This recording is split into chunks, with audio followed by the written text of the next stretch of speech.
Father D'Souza, General D'Souza, ladies and gentlemen, I'm here under false pretenses. I must be the only one here who has never been into a college. General D'Souza has told you all about me. I'm most appreciative of his kind words. My only regret is that my wife wasn't here to hear them. She would have treated me with greater respect. And when I say I'm uneducated, I really mean it. I must be the only member of my family who isn't a graduate. I managed to do my inter-science. I got a 3rd division, mushkil se. Anyway, it's nice being in this hall with all the academics and all the educated people. And I take this opportunity of inaugurating your Silver Jubilee series on leadership. I don't know what one does for inauguration, but may I say that I have inaugurated the thing.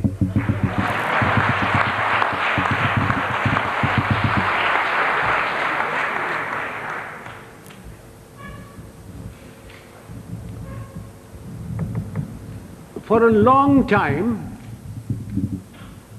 I've been watching the scene in India very carefully.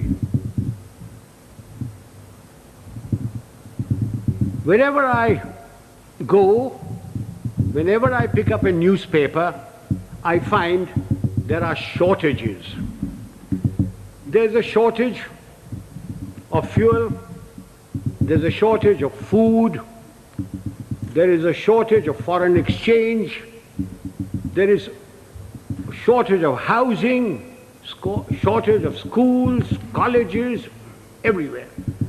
And everybody talks about these shortages. But the one shortage which is responsible for all these shortages is generally glossed over, which is the shortage of leadership.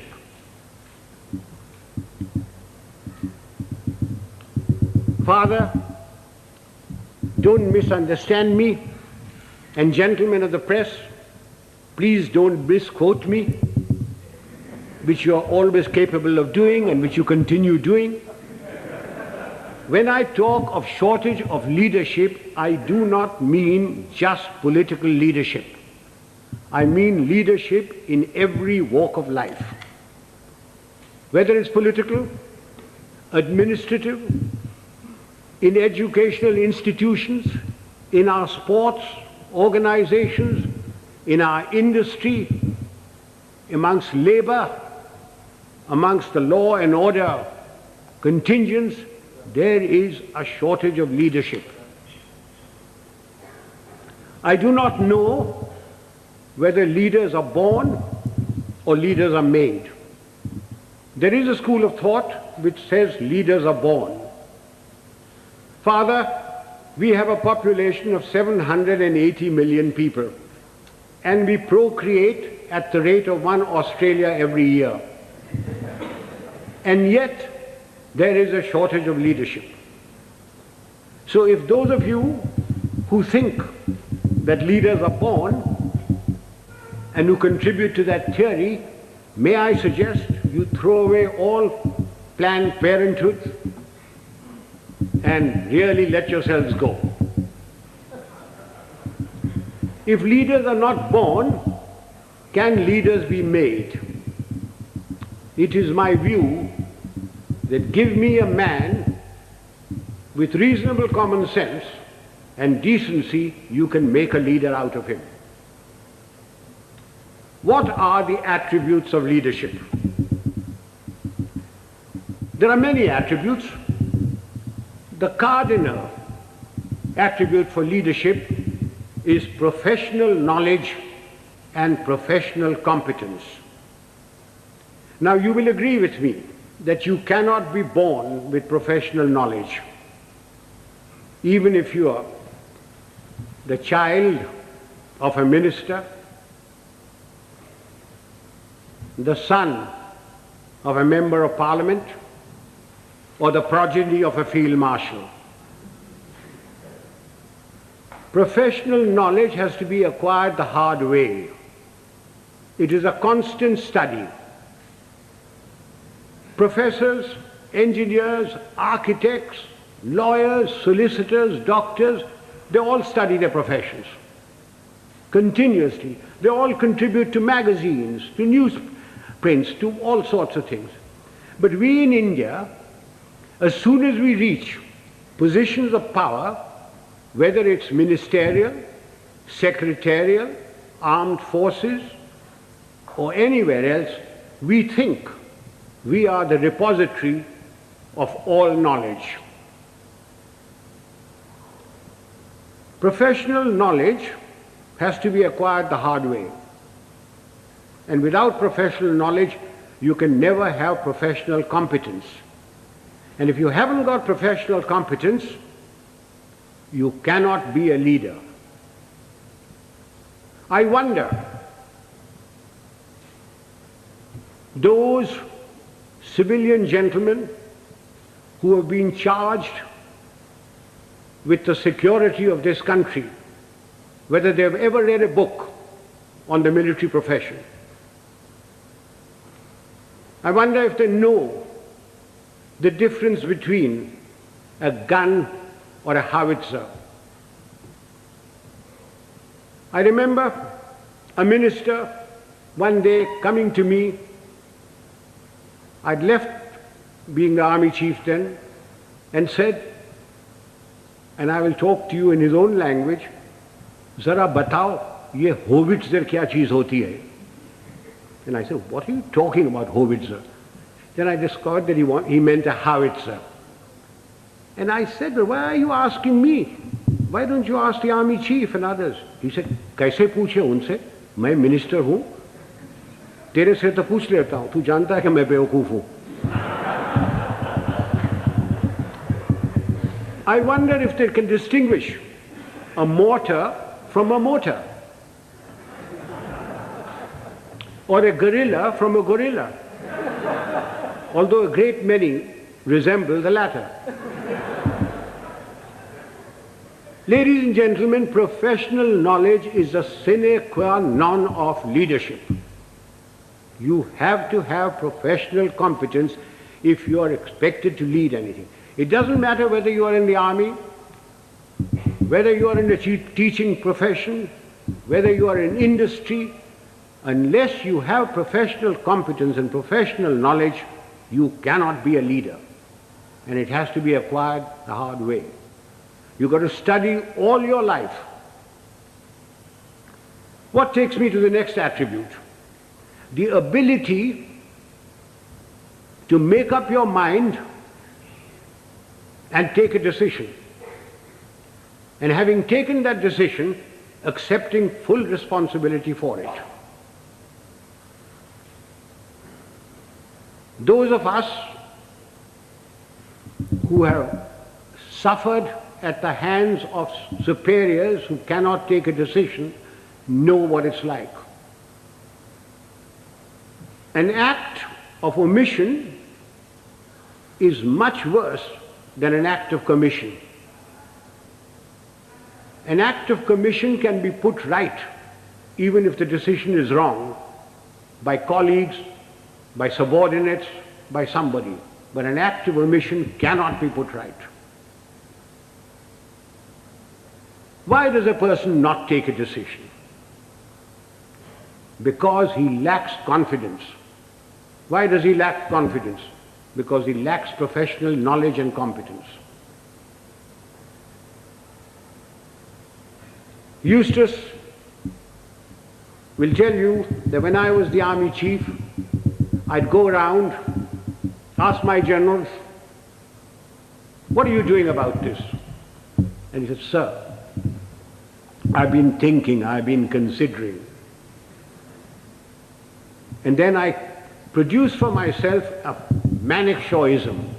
And Father, will you forgive my language? I used to say, if you must be a bloody fool, be one quickly. Take a decision. and then accept full responsibility for it. Do you know how much money is lost in the country because somebody won't take a decision? Costs escalate, papers lie in somebody's place for days, for months, for years. And when they finally take a decision, the cost of a project, the cost of something has gone up tenfold. Who suffers? We, the people of India, suffer.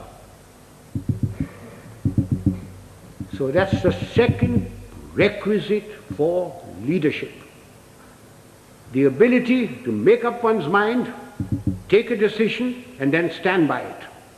Don't pass the buck on to your subordinate. It's your decision. What comes next? Absolute justice and impartiality. Those of us who have dealt with masses of men, and I've dealt with over 1 million men in my time, know the value of this. Absolute justice and impartiality. No man likes being punished, and yet men will accept punishment if they know that everybody who commits that sort of a crime gets the same sort of punishment. They will take it stoically. They may not like it, they may not like you, but they will respect you. No man likes being superseded, and yet people will accept supersession if they know that it's been done fairly and they've been superseded by somebody who is better than them. But not because he happens to be a minister's son or related to Father D'Souza or the field marshal's wife's current boyfriend. Men will accept supersession. They may not like it, but they will do it. Now, ladies and gentlemen, this is very, very important in our country. We have tremendous pressures. We have large families. We have fathers, mothers, uncles, aunts, nephews, nieces, their fathers, mothers, etc. We have pressures from them. We have pressures from members of parliament. We have pressures from all sorts of people. And we lack the courage to withstand that pressure. This is very important for us in India. And that takes me to the next attribute: moral and physical courage. I do not know which is more important, moral courage or physical courage. Were I talking to a lot of soldiers, I would lay emphasis on physical courage. But since I'm only talking to a handful of soldiers, and mostly civilians, I will lay emphasis on moral courage. What is moral courage? Moral courage is the ability to distinguish right from wrong. And having distinguished that, you must have the courage to stand up and say your piece, irrespective of what your superior thinks, irrespective of your colleagues, irrespective of your subordinates. You must have the courage to say so. A yes man is a horrible man. He must be shunned. He is a disgrace. He may rise very high. He may become a minister. He may become a field marshal. But he will never, never become a leader. He will be used by his superiors. He will be disliked by his colleagues, and his subordinates have no respect for them. Moral courage is essential. Now, since you wanted to know some examples of moral courage from my past. I will give you a little story. In 1970, when General Yahya Khan put all the pressure on East Pakistan as it was then, and refugees started coming to India, there was a cabinet meeting. I remember the date very well, 28th of April. I was summoned. I had a very strong Prime Minister and Mrs. Gandhi, who ranted and raved at me, said, "What are you doing about it? I've got so many refugees. The Chief Minister of Bengal has just sent me a telegram. The Chief Minister of Tripura has done this. The Chief Minister of Assam is writing that there are more Bengalis there than their own population. What are you doing about it?" And I said, "Nothing. Got nothing to do with me." And she said, "I want you to go in and take action." And I said, "Do you know what that means, Prime Minister?" And she said, "No." I said, "It means war." And she said, "I don't mind if there's war." So I said, "May I please quote from the Bible, the first book, the first chapter, the first verse? God said, 'Let there be light,' and there was light. And you say, 'Let there be war,' there will be war. Are you ready?" I'm not ready. I'm not prepared. It is not the right time to go in. The monsoon will break very shortly, and the whole of East Pakistan will be a swamp. I will not be able to operate. The Air Force will not be able to operate. April is a month when we glean the harvest. And the Agriculture Minister was Mr. Fakhruddin Ali Ahmed. And I said, "I will require every railway wagon, I will require every train, I will require all the road space to move my troops. And you will not be able to move your harvest. And then if there is a famine, don't blame me." And I said, the passes in the Himalayas start opening now, the snow melts. And then if the Chinese give us an ultimatum, I will have to fight on two fronts. And then the External Affairs Minister, a Khalsa, Sardar Swaran Singh, said, "Do you think China will give ultimatum?" And I said, "You are the foreign minister, you tell me." And then my own minister, Jagjeevan Ram, who couldn't call me Sam, who used to call me Sham.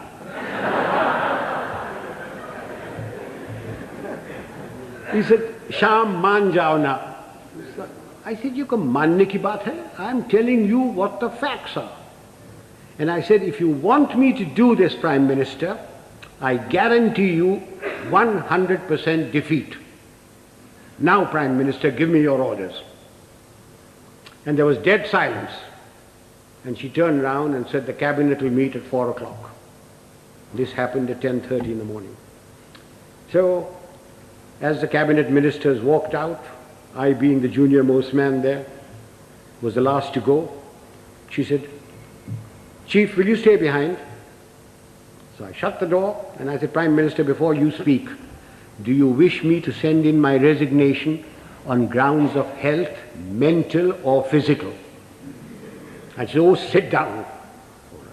He said, "Everything you told me correct?" I said, "It's my job to fight. It's my job to tell you. If your father in 1962 had me as his commander-in-chief, the country would not have been disgraced. The army would not have been beaten. But the army chief did not have moral courage of turning around and telling him he wasn't ready." So she said, "All right, you know what I want?" And I said, "Yes, I know what you want. And I must be allowed to do it my own way." And she said, "All right, you know what I want." So ladies and gentlemen, there's a very thin line between becoming a field marshal and being dismissed. I just gave you an illustration of moral courage. Of course, I didn't worry very much because my wife had money. If I'd gone, she would have looked after. She would have looked after me. So much for moral courage. Now I come to physical courage. Fear is a natural phenomenon like hunger and sex. Anyone who says he is not frightened is a liar, except perhaps the Gorkha. Everyone is frightened. It is one thing to be frightened and quite another to show fear.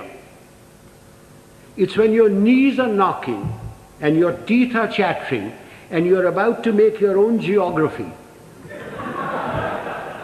That's when the real leader comes out. If once you show fear in front of men that you may be commanding, it doesn't matter whether they're soldiers, they are clerks, they're labor, there are students. Once you show fear, you should quit. Now again, General D'Souza said, I must give some examples from my own life. This was in Burma in 1942. I was commanding a Sikh company, big tough chaps, very fond of them. I had a man called Sohan Singh, big man, stood about 6'4". He had been promoted many times to Lance Naik, to Naik, and every time, because he was a Badmash, he was broken. We'd had lots of casualties and we had to make promotions. So we had a promotion conference with the commanding officer, and Sohan Singh's name came up, and I said, no use making him, he'll be broken tomorrow. So he was passed over. The conference finished, names were published. I came back to my Basha, where my company was in the jungle, and I found my senior Subedar, Balwant Singh, terribly worried. And he said, Saab, Sohan Singh ko kaid kar diya. I said, क्यों, क्या हुआ? उसने बोला कि आज आपको साहब गोली मारेगा. So I said, oh, अच्छा, पेशी होगा. So a stool was put in, a table was put there, and Sohan Singh was marched up in front of me. Sohan Singh was at that time a light machine gunner, and light machine gunners carried pistols, and his pistol was taken away from him. So he was marched up in front of me. The usual charge was read out. And I said, Sohan Singh, क्या बात है? साहब गलती हो गया. So I said, तुमने बोला कि तू हमको गोली मारेगा. So I picked up the pistol, loaded it, walked up to him, handed the pistol to him. I said, तेरा दिल है मारने का, मारो. And he said, नहीं साहब गलती हो गया. So I gave him a tight slap. I said, case dismissed, जाओ भागो. I went off to the mess, had my dinner, came back, and everybody in the company was very worried. And the Subedar Saab, Balwant Singh said, नहीं साहब आज रात आपको गोली मारेगा. So I shouted out, Sohan Singh किधर है? Sohan Singh came along. I said, Sohan Singh, आज रात मेरा बाशा पर तुम सेंट्री होगा, और कल सुबह 5 बजे 1 मग्गा चाह और 1 मग्गा गर्म पानी दाढ़ी बनाने के लिए. कोई शक? बेशक, भागो.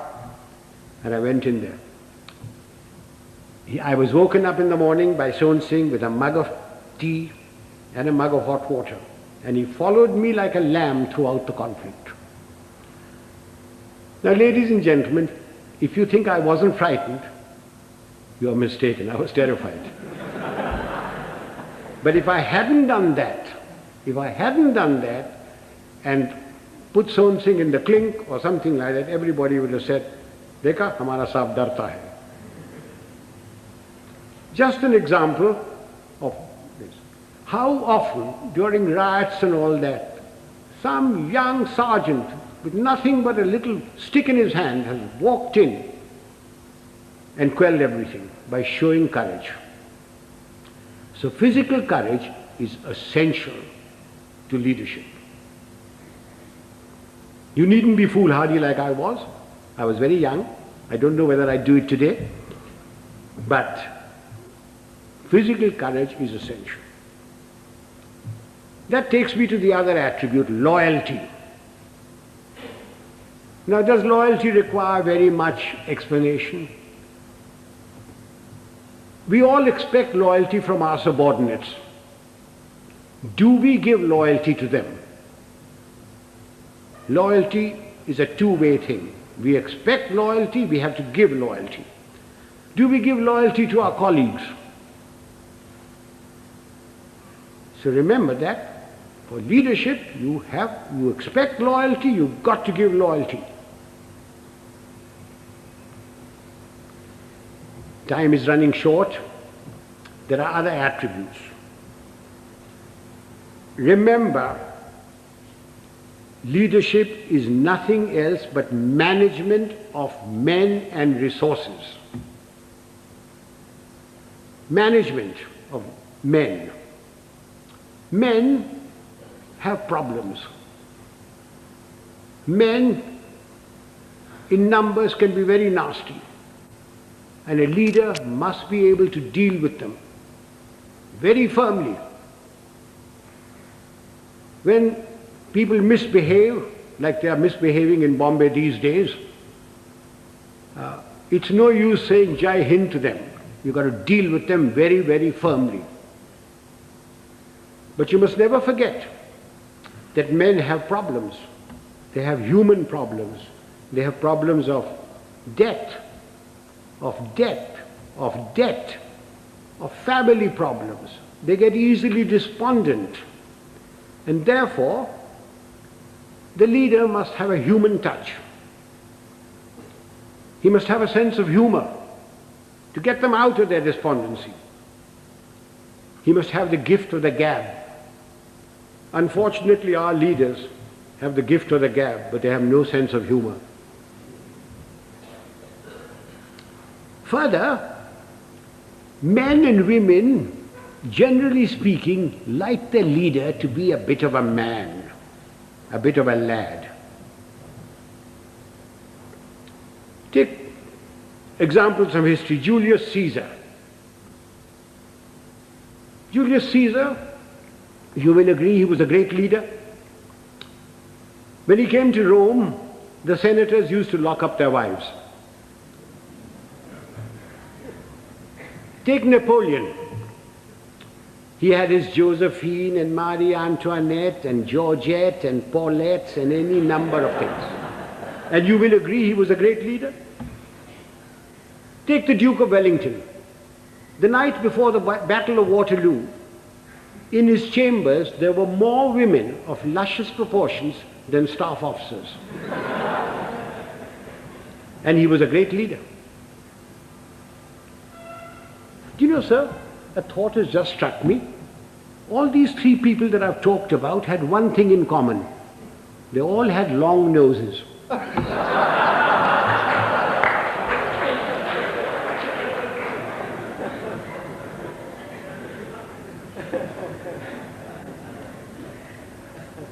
If my time is not up, can I crave your indulgence and talk for another 10 minutes? Ladies and gentlemen, no amount of leadership will put things right. There are two other aspects that we Indians must know and we lack badly. One is discipline and the second is character. What is discipline? Discipline is a code of conduct for decent living in society one with the other. Who lays down this code of conduct? Not the Prime Minister, not Parliament. Of course it's laid down in the Army Act. But I'm not trying to impose the Army Act on you. This code of conduct has come to us from father to son, from mother to daughter, from times immemorial. It's in the Bible, it's in the Gita, it's in the words of Nanak, in the sayings of Muhammad and Buddha. It's all come down. It's been refined as cultures have changed. Again, let me illustrate this by example.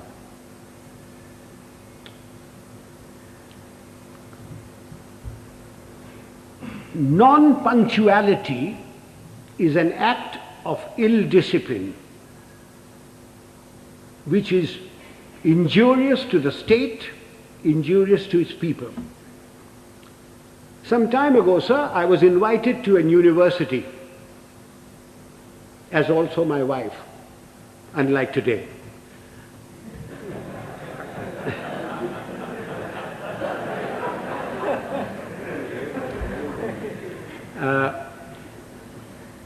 I was called there at a convocation at 5 o'clock in the evening. And having been in the army for 50 years, telling the driver, go slow, go fast, arrived there at 5 o'clock in the evening. I was received by the Vice Chancellor and his lady, the Union Secretary, escorted to the dais.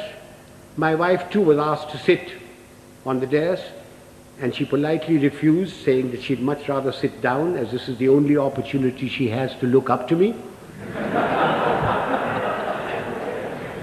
And as usual, I was garlanded. The Vice Chancellor sang my praises and asked me to talk to these people. There were about 5,000 boys and girls there, plus deans, plus professors, plus lecturers, everybody.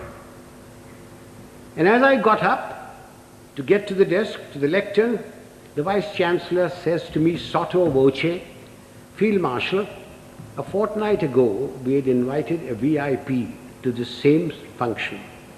He was allowed to stand at the lectern for exactly 15 seconds. I wish you good luck. I said to myself, had the Vice Chancellor said this in his letter of invitation, I wonder whether I would have come. Anyway, I got up to the lectern and I addressed the gathering for the amount of time that I was allowed. I was heard in pin-drop silence, and at the end of it, I got a thunderous applause. The Vice Chancellor and his lady, the deans, professors, lecturers, the student body, and even my wife stood up and gave me a standing ovation. I was most relieved. Although my wife told me afterwards that I looked pale. After the usual vote of thanks, etc., we went out into the gardens where refreshments were given. And I, having an eye for a pretty girl, walked up to a pert little thing, wearing lovely jeans, tight-fitting, and I started a conversation, which ran as follows. I said, my dear, why were you so kind to me today, all of you? I not having the looks of Rajesh Khanna or Amitabh Bachchan, or a speaker like M.G. Ramachandran, when only the other day you were so rude to a VIP. And she said, I quote, "Oh, Field Marshal, that dreadful man. We had invited him at 5 o'clock. He turned up at 6. He brought with him a bevy of security people who pushed us aside and took their places where we should be sitting. He brought with him 2 of his brats, grandchildren probably. He was too old to have those kids that side. But you never know.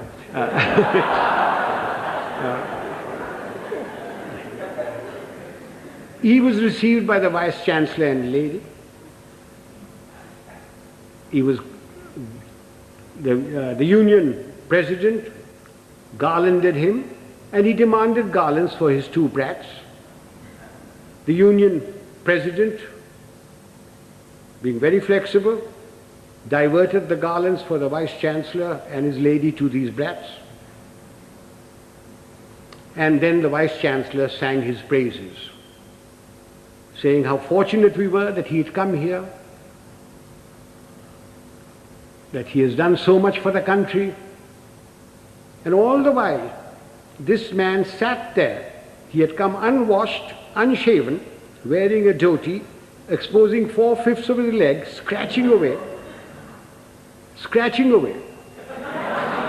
And the Vice-Chancellor said that the worthy had been to jail. When he said that, the girl said, I almost shouted he should be there now. Then the Vice-Chancellor asked him to go to the lectern and to talk to us. So he picked up the lemonade or limca or whatever was there, which belonged to his female offspring, and took a sip, which started a howl. When that subsided, the worthy came to the lectern and said, friends and well-wishers, I have not had time to prepare my speech, but my secretary has written something for me, and he produced a whole heap of paper. He said, without any premeditation, without any thought, we made a stay, very short. I unquote. Sir, I thank my lucky stars that 50 years in the army had made me come on time, that I'd been brought up to shave in the morning and shave in the evening if there was a function,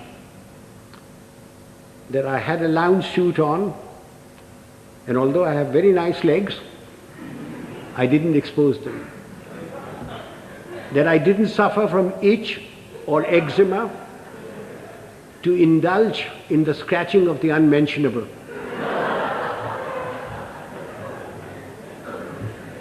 Now do you see what I mean by ill discipline? Had the worthy come on time, according to the program, talked to the people and given them advice, can you imagine what a lot of good it would have done? Instead of that, his act of ill discipline produced more ill discipline. Now this is not a matter to be laughed at and forgotten. We people in India are terribly ill disciplined. We think because we've got freedom that we can do what we like. I do not stop you from criticizing, to standing up for your rights. I think it's your duty to do it. But what I abhor are the acts that we've gone into because we've got freedom. Why do we have to spit pan all over? Why do we have to write on doors and things? Why do we have to keep staircases dirty and filthy? Why do we have to throw garbage in somebody else's compound? These are all acts of ill discipline. It is because of these acts of ill discipline that you have corruption, you have smuggling, you have all sorts of things. Even animals in Tanzania are better disciplined. I went there 4 years ago and I saw lions, lionesses, zebras, etc. They were all so disciplined. If the lion wanted to do his stuff, he went behind cover. He didn't spit. I came back from Tanzania. I arrived at Bombay airport. I cleared my baggage, and as I was walking out, there was a big, fat slob of a man who squirted damn pan on my trousers. And when I gave him a tight kick, he was most indignant. He didn't think he'd done any wrong. Why? Why do we tolerate it? So much for discipline. So everybody's been extremely well disciplined so far. Will you give me your indulgence for just another few minutes? I said character. By character, I don't mean the sort of thing which the father will preach to you. Of course you must be honest. Of course you must be truthful. Of course you mustn't covet thy neighbor's wife. Not when father is listening.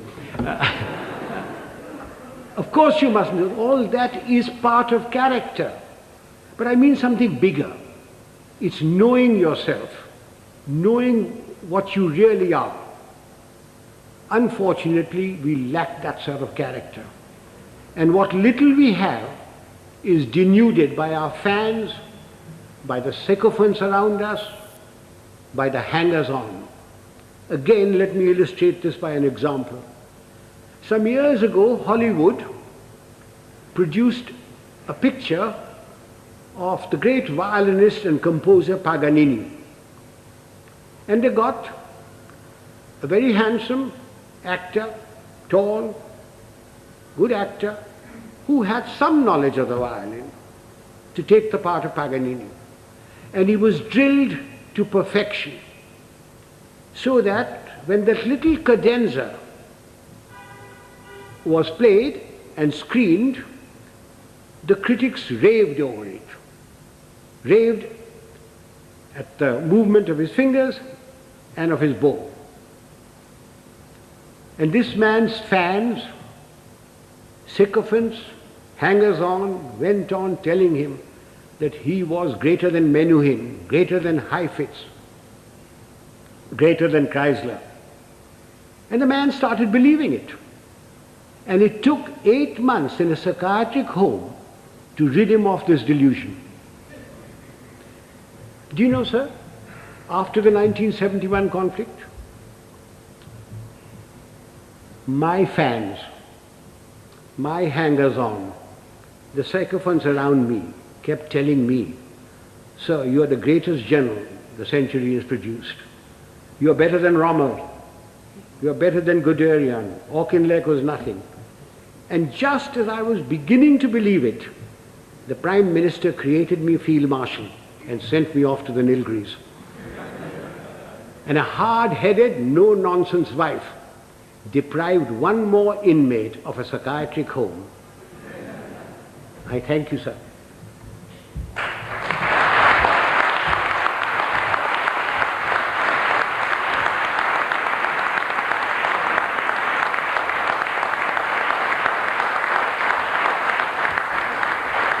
Ladies and gentlemen, I'm at your mercy. You can ask me any question you like, personal, pertinent or impertinent. I'm getting deaf, so you'll have to come nearer me. Punctuality is very essential for this engagement was announced at 6:30. You are quite right, sir. I was ready. I was told I was going to be picked up at 6 o'clock. I was ready, waiting. In fact, the people who organized the function came up to me. Just came out of my bath and said, "General D'Souza says, please do not come before 6:45. So will you hang around till 6:30 and then we'll bring you here." Not my fault. I was there absolutely on time. Please blame General D'Souza. And he had a reason that everybody works till 6 o'clock. Traffic is also there, and therefore he decided it was going to be 6:45. I would like to add that We got to go into East Pakistan. None. Militarily. You cannot go into anybody's country. But we had 9 million refugees. We, in our own country, are starving. We don't have enough clothes, we don't have enough medical attention, we don't have enough food, we don't have enough schooling. But we had 9 million people, through no fault of our own. We, the Prime Minister of India, went around the whole world telling everybody that I have nothing against Pakistan. In fact, I want Pakistan to be strong. What crime have we committed that we should have 9 million people of somebody else's country in my country? You Americans, if two Indians go there, you kick up a row. You, the French, won't accept anybody coming in. The British don't. Why are you asking me to keep 9 million men? Yahya Khan is your friend, not mine. Please persuade him to take these people back or create conditions so that they go back. If you don't, then I shall have no recourse but to ask, I was a general then, General Manekshaw, to create those conditions. Now, we had no intention, no desire to go there. All we wanted was these people to go back. And they would never go back so long as the Pakistan army was doing what it was in East Pakistan. I certainly spoke about it. I understood the problem as a soldier and also as an Indian. Now, you asked me about Sri Lanka. The number of refugees that have come in, very small. In fact, they don't want to go back. They're being pushed back. If 2 million camels had come in, perhaps we would have had to take some action. Have I answered that question? Would the young lady stand up? Let me look at her. Don't be shy. Oh, thank you, dear. What steps are taken from the moment this is leadership has been our profession for thousands of years. For thousands of years. The army has provided the leadership. From the moment the man joins, he comes into an environment of discipline and somebody who is his leader there, and he learns. We don't have courses for leadership. It is by example. If the general officer commanding in chief comes unshaven, you don't expect the others to be shaven, to shave. But because he is shaven, properly washed, properly clothed, everybody else is. If the general officer or the colonel takes bribes, then you don't expect his people not to take bribes. But he doesn't take bribes. Now you ask me, why doesn't he take bribes? Everybody else in India does. And the answer is very simple. It's environment and also fear. If I gave an order and one man disobeyed it, he could be tried by court-martial and given 2 years imprisonment. If 2 men disobeyed my orders, it is considered as mutiny. He is tried by general court-martial, and given 14 years imprisonment. But in civil life, who cares? The policeman takes a bribe. The inspector takes a bribe. Somebody disobeys orders, what happens? You suspend him. He gets a writ petition by paying 25 rupees to any wakil. His case drags on. Eventually he is reinstated, probably gets promotion. But in the case of the army, there's an environment from the moment he joins, plus fear. There is great fear.